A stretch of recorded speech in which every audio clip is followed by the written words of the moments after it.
background to the development of eHealth Ireland, the website itself, is very much about launching the Knowledge and Information Plan. So whilst it is a website and we've made that available, the concept about it going live today is to put the Knowledge and Information Plan out there for anybody to be able to understand and read. One of the concepts we're aiming for with eHealth Ireland is very much around transparency. Anything we're doing is to be out in the public domain for people to give us advice, guidance, comment on, and make sure that we're always held to account and understand the benefits that we're intending to deliver.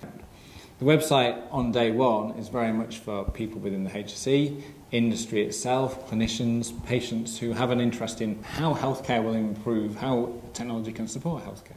The website contains a lot of information. The Knowledge and Information Plan is on there, and that'll be updated as new elements come out around benefits, around dates, around achievable items, and about new programs.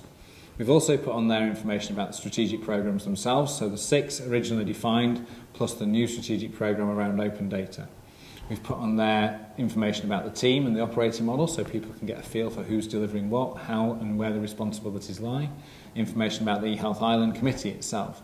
And then also clinical engagement. So we've made sure that we've put on there a space for the Clinical Information Officers Council, and that will grow over time to become their own space for how they interact with each other, the information they have. We've also tried to put on a lot of resources, so where we've presented at conferences, where we've started to create documents that can be used for other people to reference. We trained around 30 clinicians recently in how to use social media, and in particular Twitter, and we've put a space on there to give people advice and guidance on how to use social media in a clinical environment. Having eHealth Ireland as a website, having the information on there, has an impact on how we deliver healthcare services in Ireland. It gives us the opportunity to make clear the benefits and the changes we're trying to put in place. It gives us an opportunity to get people's feedback on what we're trying to do. But hopefully it also gives us a chance to celebrate some of the things that have happened. So by putting case studies on there, we can start to look at what Cork and Kerry did around the e-referrals project, or what's been done around blood tracking.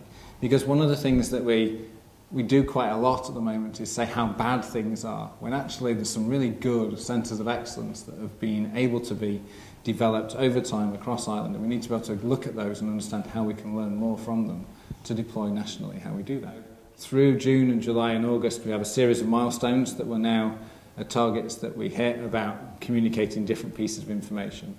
So later on in the month, we'll be able to talk about the individual health identifier, how and what and when for that programme, and where it will land first, and the work we're doing around proving that concept.